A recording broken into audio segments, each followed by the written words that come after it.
So hello everyone, कैसे हो आप लोग? आई होप सब अच्छे होंगे और आप लोगों की स्टडी भी अच्छी चल रही होगी। सो आज हम इस क्लास में 11th स्टैंडर्ड की जो एनसीईआरटी है, इस एनसीईआरटी को देखेंगे। मतलब जो एग्ज़ाम के पॉइंट ऑफ व्यू से हम एनसीईआरटी को पढ़ रहे हैं। सो पूरी तरह से एनसीईआरटी को नहीं देख रहे हैं हम लोग। जो एक फाउंडेशन की जो यूपीएससी जो फाउंडेशन जो बैच देते हैं उसी तरह हम जो यूपीएससी में जो भी टॉपिक के जो क्वेश्चन से आए हुए हैं, उस पॉइंट ऑफ व्यू को, मतलब उस दृष्टि से हम टॉपिक को जानेंगे। ओके, सो चलिए जानते हैं आज का जो चैप्टर है। पहला, पृथ्वी की आंतरिक संरचना। जो पृथ्वी की आंतरिक संरचना, ये टॉपिक के ऊपर हम जो आज अध्ययन करने वाले हैं। इसके बाद में जो आप पढ़ेंगे तो आप जो एनसीईआरटी है उसको अच्छी तरह से समझ में आएगा। जो बिगनर्स बच्चे हैं उनको अच्छी तरह से एनसीईआरटी समझ में आ जाएगी, है ना। सबसे पहले जानते हैं कि आप लोगों ने कभी सोचा है कि हमारी पृथ्वी के नीचे क्या है? तो आप लोगों ने कभी सोचा होगा कि पृथ्वी के नीचे क्या हो सकता है? तो पृथ्वी पूरी तरह से ठोस है, या कुछ पिघली हुई, या कुछ लावा के रूप में है, या कोई ठोस के रूप में, या सिर्फ धातु है उसमें। उसको भी देखेंगे। और एग्ज़ाम के जो आईएएस के जो एग्ज़ाम में हर साल इससे जुड़े काफ़ी जो क्वेश्चन से आते रहते हैं, उसको भी जो क्वेश्चन से आते रहते हैं उसको हम मतलब पॉइंट को देखेंगे, किस पॉइंट से ज़्यादा क्वेश्चन से आते रहते हैं।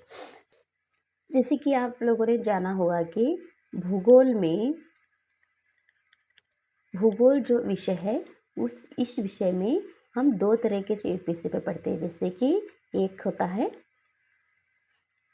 भौतिक भूगोल, है ना। भौतिक भूगोल, भौतिक भूगोल के बारे में हम पढ़ते हैं। ओके, भौतिक भूगोल।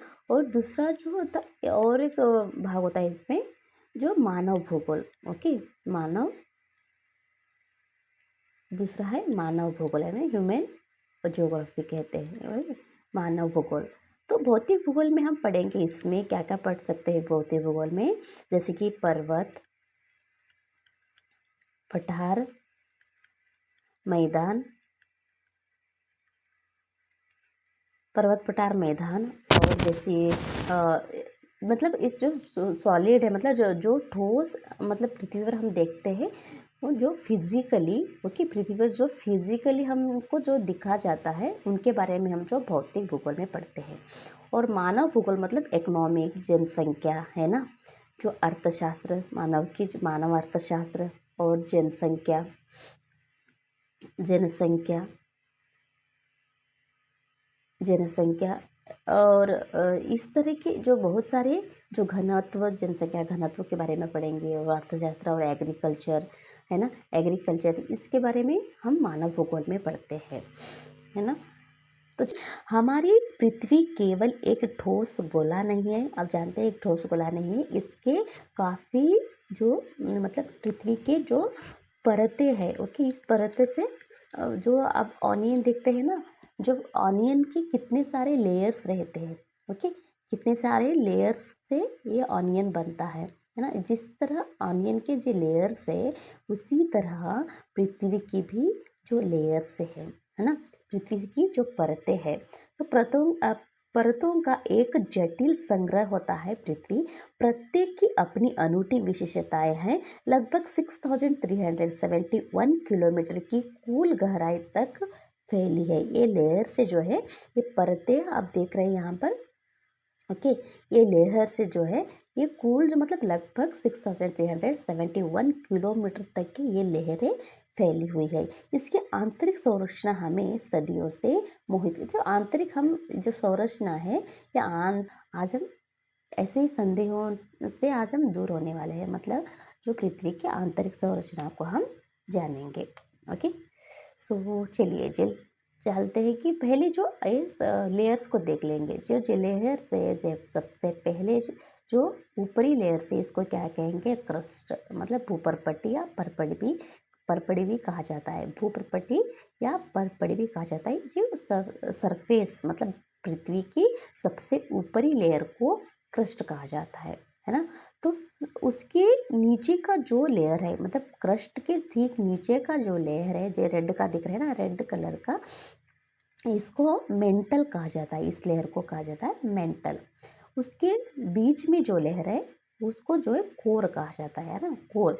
तो कोर में दो पार्ट्स है, एक जो है आउटर कोर और जो है इनर कोर, है ना। कोर ही है लेकिन कोर में जो है दो पार्ट्स में कहा जाता है कि एक आउटर कोर एक इनर कोर, है ना।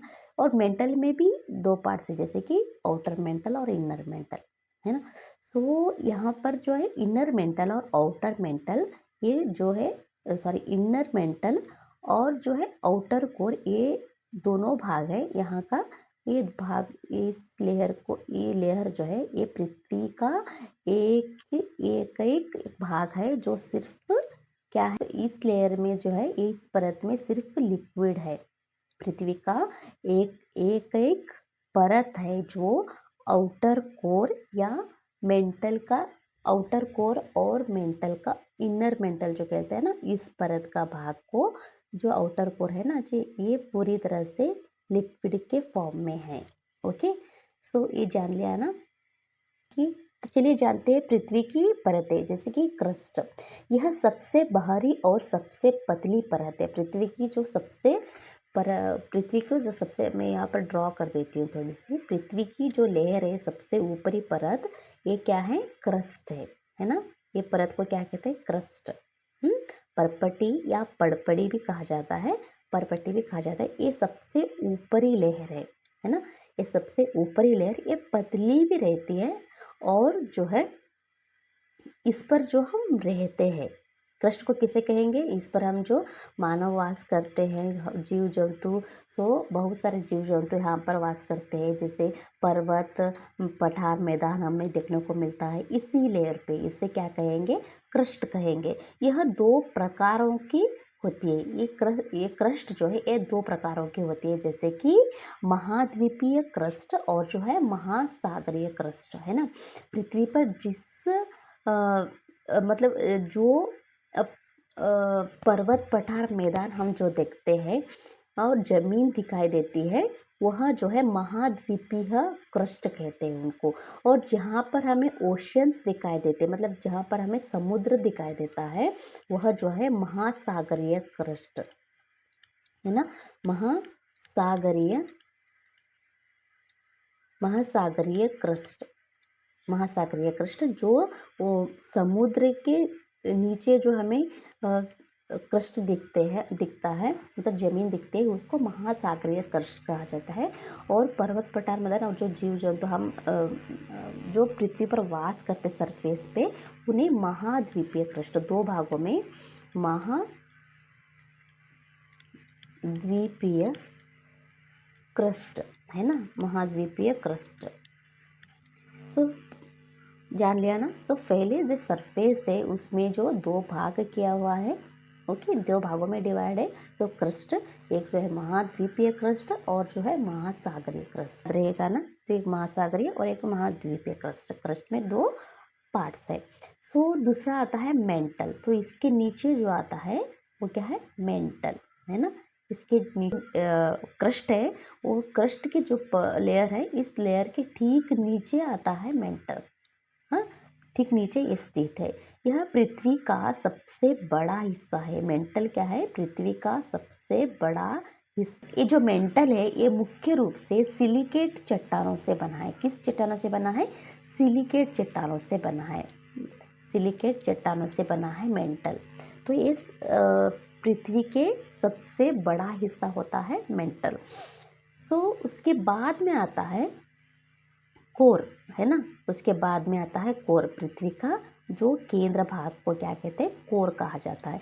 जो पृथ्वी के केंद्र में कोर दो भागों में विभाजित होता है, जैसे कि मैंने बोला कि एक जो है आउटर कोर और एक जो है इनर कोर, है ना। कोर में दो भाग है, और जैसे एक आउटर कोर और जो है इनर कोर, दो भागों में डिवाइड किया जाता है। कोर को दो भागों में डिवाइड किया जाता है। जो आउटर कोर है ये जो है पूरी तरह से तरल है। जो आउटर कोर है पूरी तरह से तरल या लिक्विड के फॉर्म में रहता है। और इनर कोर जो कहते हैं हम, इनर कोर ये पूरी तरह से ठोस है। ओके, तरल जो बाह्य कोर है, और ये इनर कोर जो है मतलब आउटर कोर के बाद जो केंद्र भाग जो बोलते हैं हम, केंद्र भाग पूरी तरह से ठोस के रूप में है, ठोस के रूप में इनर कोर को देखा जाता है। हम देखते हैं कि पृथ्वी की जो लेयर्स है, प्रत्येक लेयर्स में अपनी अपनी एक विशिष्ट भौतिक और रासायनिक संरचना होती है। उसके साथ में उनका तापमान और दबाव में दोनों में भी वृद्धि होती रहती है। तो चलिए जाते हैं सबसे पहले जो है क्रस्ट, जो सबसे पहले लेयर थी ना, क्रस्ट के बारे में जानेंगे। पृथ्वी की सबसे बाहरी और सबसे पतली और ठोस परत है क्रस्ट, है ना। क्रस्ट क्या है? पृथ्वी की सबसे बाहरी परत है और सबसे पतली और ठोस परत है, जो हमारे ग्रह की सतह का निर्माण करती है। यह वह परत है जिस पर हम रहते हैं, हम जो वास करते हैं पृथ्वी के। ये बाहरी जो परत है, इस यही जो है क्रस्ट है ना, पृथ्वी के। जैसे कि भू आकृतियाँ, जैसे पहाड़, घाटियाँ, महासागर इसी पर स्थित है। ओके, जो पहाड़े हैं, है ना, जो पहाड़े और जो घाटियाँ रहती हैं, और जो महासागर जो रहता है, ये सभी जो है ये पृथ्वी के क्रस्ट के ऊपर ही रहता है। तो चलिए जानते हैं क्रस्टों के दो प्रकार को। ओके, एक जो है महाद्वीपीय क्रस्ट और जो है महासागरीय क्रस्ट। दो प्रकार है ना क्रस्ट में, कितने प्रकार है? दो प्रकार। तो महाद्वीपीय क्रस्ट जो है ये औसतन 35 किलोमीटर मोटी होती है, लेकिन कुछ पर्वतीय क्षेत्रों में 70 किलोमीटर तक हो सकती है। यह मुख्य रूप से ग्रेनाइट जैसे हल्की कम घनी चट्टानों से बनी हुई रहती है। किससे? ग्रेनाइट, है ना, ग्रेनाइट जैसे कम हल्की जो चट्टान है उनसे बनी हुई रहती है।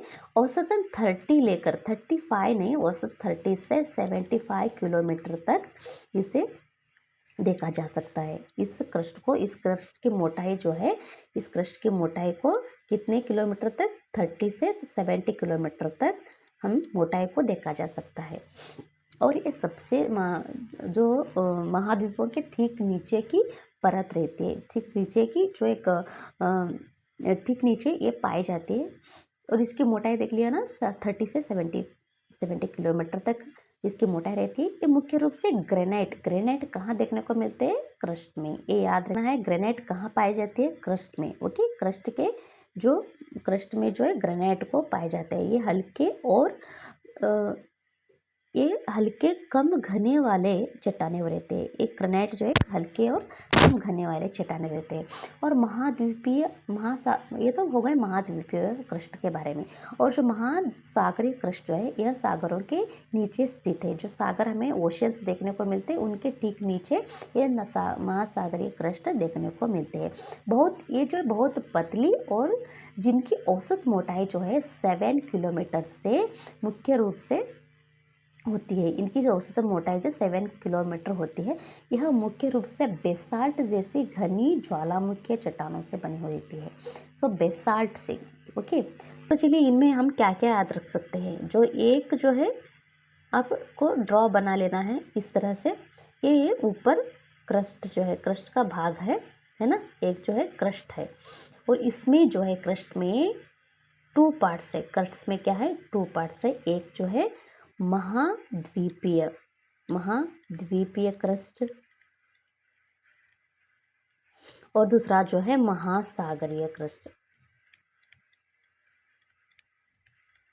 एक महाद्वीपीय क्रस्ट और दूसरा जो है महासागरीय क्रस्ट, है ना। ये जो है कितनी इसकी मतलब मोटाई कितनी रहती है इसकी? इसकी मोटाई जो है, क्रस्ट की मोटाई जो है 30 ही लेकर चलिएगा, 30 से 70 किलोमीटर तक की इसकी मोटाई रहती है ना। ये महाद्वीपीय ये क्रस्ट की कुल मोटाई है। महासागरीय जो क्रस्ट है उसकी मोटाई 7 किलोमीटर तक की थी। महासागर के नीचे, ओके, महासागर के नीचे 7 किलोमीटर तक की इसकी मोटाई रहती है, इस महासागरीय क्रस्ट की। ओके, सो महाद्वीप की जो क्रस्ट है उसमें जो मुख्यतः ग्रेनाइट जैसी हल्की और घनी चट्टानें मिलती है। कौन सा? महासागरीय, मतलब यहाँ पर आप लिख सकते हैं प्लस ग्रेनाइट। ग्रेनाइट ग्रेनाइट यहाँ पर लिख लो। और महासागर में जो है ये बेसाल्ट होगा। बेसाल्ट महासागर में जो है बेसाल्ट होगा। महाद्वीपों में ग्रेनाइट और महासागर में बेसाल्ट जैसे ज्वालामुखीय चट्टानें, क्योंकि यहीं पर जो है ज्वालामुखियाँ देखने को मिलती है महासागरों में, है ना। तो इसके तापमान जो देखा जाए तो जो क्रस्ट की जो तापमान जो है 0 डिग्री सेल्सियस से लेकर 400 डिग्री सेल्सियस तक देखने को मिलते हैं। और दूसरा जो ले रहता है मेंटल। सो गहराई और संरचना इसके मेंटल जो परपड़ी यानी जो क्रस्ट के ठीक नीचे की परत जो है मेंटल है, जो लगभग 2900 किलोमीटर तक मोटाई तक होती है। ये मेंटल में जो है मुख्य रूप से सिलिकेट चट्टानों से बनी हुई रहती है, जिसमें मैग्नीशियम और लोह की उच्च मात्रा होती है। सो मेंटल में मैग्नीशियम और सिलिकेट जो चट्टानें रहते हैं उनमें मैग्नीशियम और लोह की उच्च मात्रा रहती है। मेंटल के शीर्ष पर तापमान लगभग 500 डिग्री सेल्सियस होता है, जो नीचे कोर के पास 4000 डिग्री सेल्सियस तक बढ़ जाता है ना।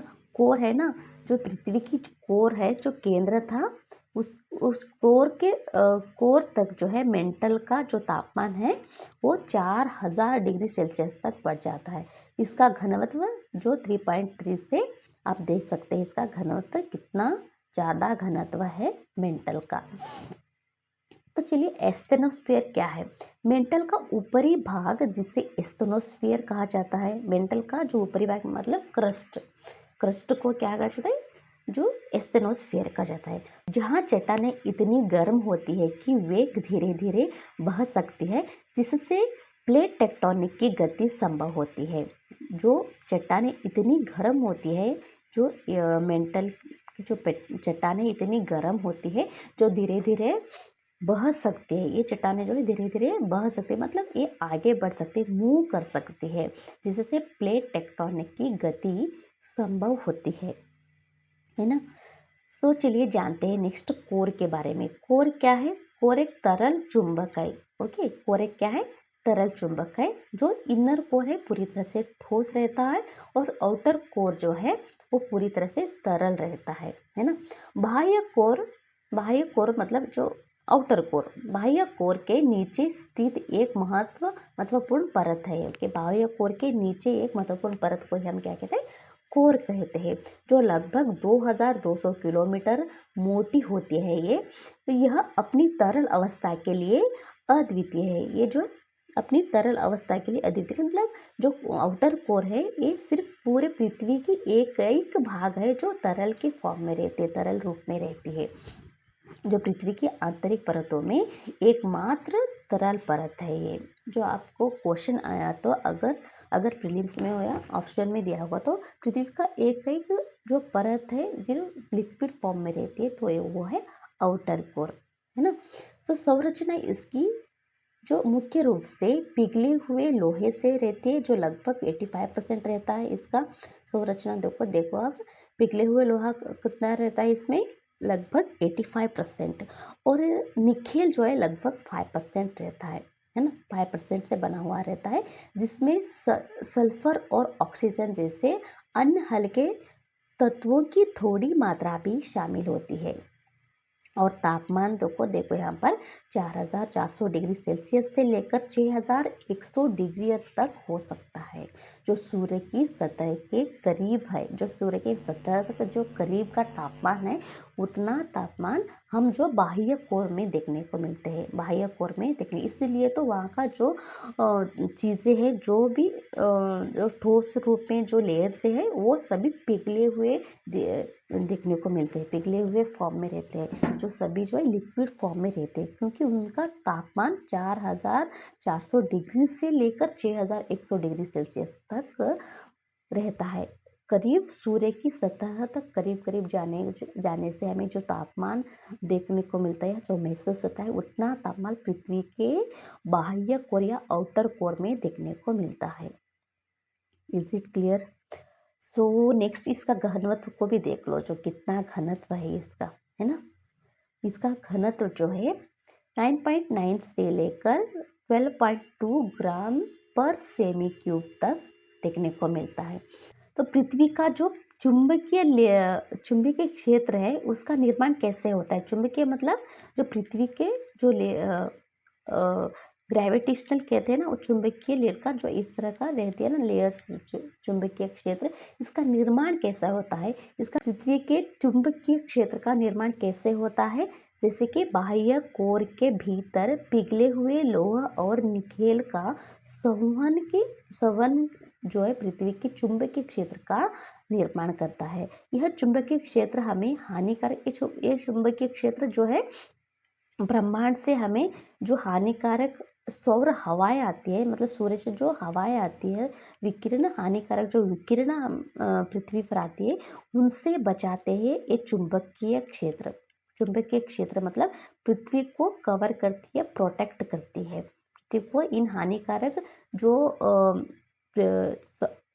जो सौर के जो हवाएं आती है, ओके, ब्रह्मांड के जो विकिरणें आती है हानिकारक, ओके, उनसे बचाती है ये पृथ्वी के जो चुंबकीय लेयर्स कहा जाता है, चुंबकीय क्षेत्र मतलब पृथ्वी को पूरी तरह से प्रोटेक्ट करती है। सो ये अंडरस्टैंड हुआ ना? तो चलिए जानते हैं आगे। सो आंतरिक कोर, उसके बाद में आता है आंतरिक कोर या इनर कोर। इनर कोर जो है ठोस के रूप में रहता है पूरी तरह से, है ना। कोर ठोस केंद्र या पृथ्वी के पूरी तरह से केंद्र को हम क्या कहते हैं? इनर कोर कहते हैं। ये पूरी तरह से ठोस के फॉर्म में रहेगा, ये ठोस के रूप में रहता है। ये जो है आउटर कोर यहाँ पर देखा, ये जो है तरल के फॉर्म में रहता है। पृथ्वी का एक एक लेयर है जो है तरल के फॉर्म में रहता है। उसके बाद में जो है मेंटल, है ना, मेंटल, उसके बाद में जो आता है क्रस्ट, है ना। सो यहाँ पर देख सकते हैं पृथ्वी का इनर कोर जो है 1220 किलोमीटर तक इसकी मोटाई रहती है। त्रिज्या मतलब ये त्रिज्या है ना, इसकी ठीक नीचे इतनी इसकी मोटाई रहती है। उसके बाद इसके तापमान को देखो, 5200 डिग्री सेल्सियस जो इसके तापमान रहता है। और दबाव देखो, जीपीए मतलब दबाव, इसकी ग्रेविटेशनल फोर्स कहते हैं ना, जीपीए, इसकी जो को 360 डिग्री इसके दबाव रहता है। और जो 13.0 ग्राम पर क्यूब सेमी जो है इसकी घनत्व रहते हैं। जो पृथ्वी का सबसे भीतरी भाग जिसका व्यास लगभग 2440 किलोमीटर है, इसको कोर कहते हैं। यह सूर्य की सतह के तापमान के समान रहती है। ये जो है इतनी गर्म रहती है कि सूर्य जो जितना गर्म रहता है, जो सन जो है इतना गर्म रहता है, टेम्परेचर सन का इतना गर्म ही, इतना टेम्परेचर ही पृथ्वी का जो इनर कोर है उसका टेम्परेचर रहता है। और अत्यधिक दबाव के कारण लोह और निकेल ठोस अवस्था में रहते हैं। जो अत्यधिक दबाव है, दबाव मतलब बहुत सी डेंसिटी, अत्यधिक दबाव के कारण इनमें जो लोह भी है और निकेल जो है इस लेयर में, कोर में, इनर कोर में, ये पूरी तरह से ठोस रूप में रहता है। भले ही तापमान अत्यधिक उच्च ना हो, ओके, कितना भी ये तापमान उच्च ना हो, लेकिन ये क्या है, इसमें जो पदार्थ है वो ठोस के रूप में रहता है। ओके, इसके ऊपर का जो परत है, आउटर परत में जो ये जो लोह और जो भी यहाँ पर जो पदार्थ है वो पिघले हुए रूप में रहता है। और घनत्व, अत्यधिक दबाव के कारण यह पृथ्वी की सबसे घनी परत है। ओके, ये अत्यधिक दबाव होने के कारण ये पृथ्वी की बहुत ही अत्यधिक घनी परत है, जो अपने ठोस लोह निकेल मिश्र धातु के लिए जानी जाती है। लोह निकेल और मिश्र धातु किस परत में देखने को मिलती है? अगर क्वेश्चन में, अगर प्रीलिम्स में आया तो आप इनर कोर को टिक करेंगे। इनर कोर मतलब यहाँ पर मिश्र धातु देखने को मिलती है, जैसे लोह, निकेल, और ये जो है पूरी तरह से ठोस फॉर्म में रहता है।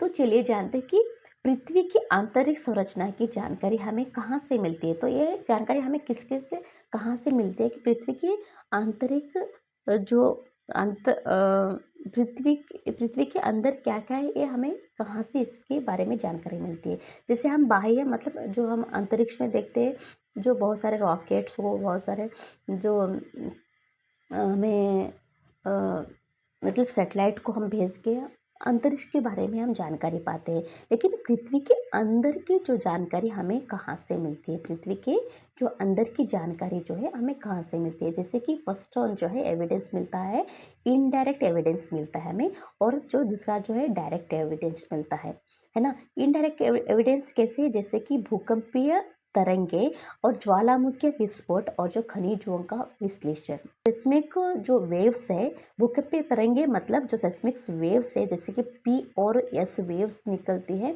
उनसे भी जानकारी मिलती है। और ज्वालामुखी जो विस्फोट है, ज्वालामुखी से जो लावा निकलता है, ज्वालामुखी जो विस्फोट होता है उससे जो लावा है, उस लावा से लावा जब ठंडा होगा उससे भी हमें जानकारी मिलती है। उससे उसको जांचने पर भी हमें पृथ्वी के नीचे का जो भी चीज़ें हैं, जो भी लेयर से जो भी उनके कण हैं, उनके जो डिफरेंस को देखने पर हमें पता चलता है कि पृथ्वी के नीचे क्या क्या हो सकता है।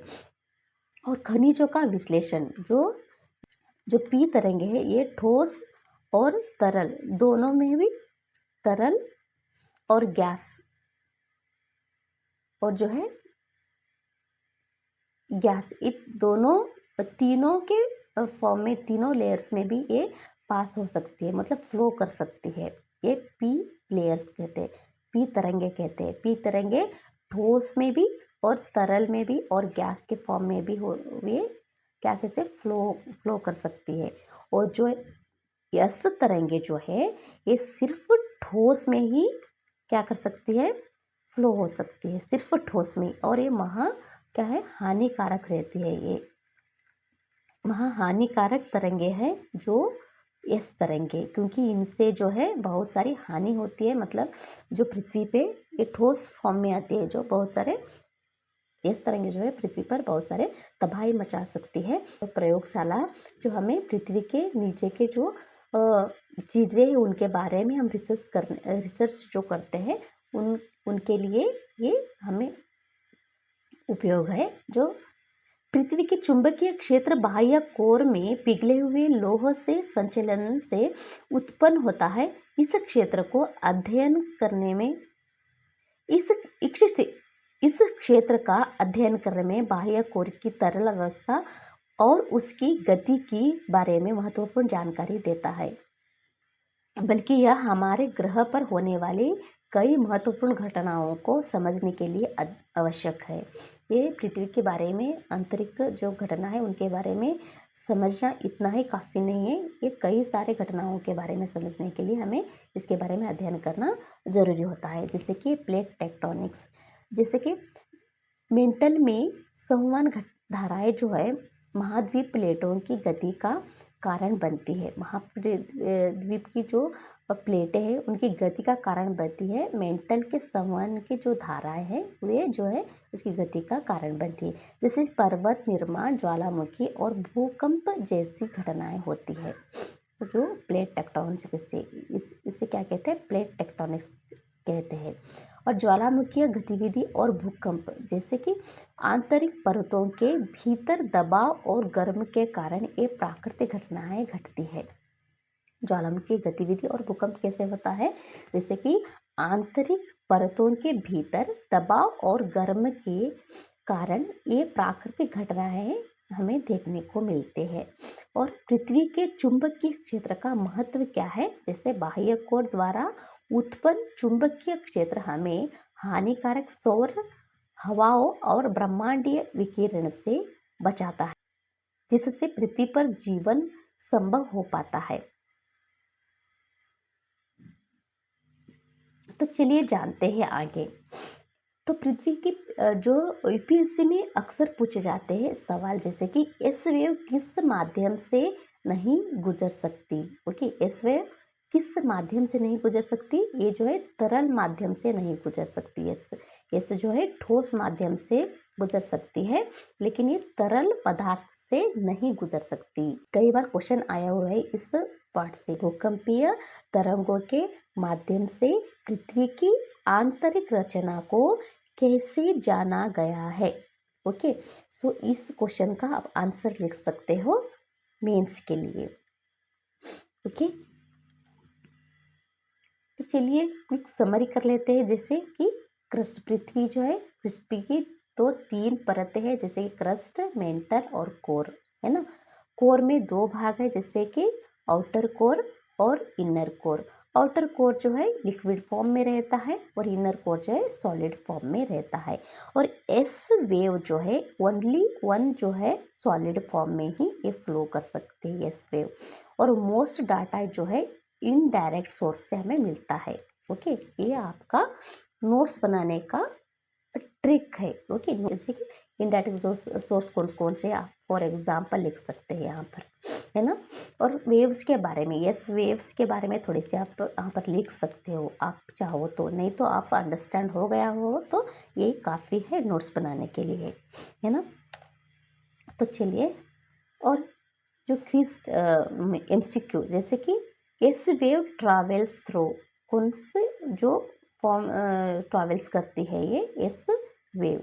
जैसे ऑप्शन ए जो है सॉलिड, लिक्विड या गैस या ऑल। ओके, सभी में एस वेव ट्रैवल कर सकती है। जैसे कि इसका आंसर है सिर्फ सॉलिड में जो है ट्रैवल कर सकती है। तो चलिए आगे, जो चैप्टर 2 चाहिए आप लोगों को, तो नेक्स्ट जियो करके आप लोगों को कमेंट करना है। और इसके बाद में चैप्टर 2 को लेकर आऊँगी। चैप्टर 2 वो पृथ्वी के आंतरिक भाग के बारे में हम पढ़ रहे हैं, अध्ययन कर रहे हैं। तो चैप्टर 2 हम नेक्स्ट टॉपिक देखेंगे। रिलेटेड जो क्वेश्चन या कोई डाउट है या कोई मेरे से यहाँ पर जो कोई कुछ पॉइंट छूट गया है तो भी आप कमेंट में लिख सकते हो। मैं उसके बारे में आप लोगों को आंसर दे दूँगी या डायरेक्ट मैसेज में कर दूँगी। तो चलिए नेक्स्ट टॉपिक के बारे में जानते हैं। आप लोगों को सिर्फ करना है नेक्स्ट जियो करके और गंगा एस को सब्सक्राइब कर लेना है न्यू वीडियो के लिए, हर न्यू वीडियो के लिए। तो चलिए जानते हैं नेक्स्ट टॉपिक। तब तक के लिए नमस्कार, take care, then bye bye.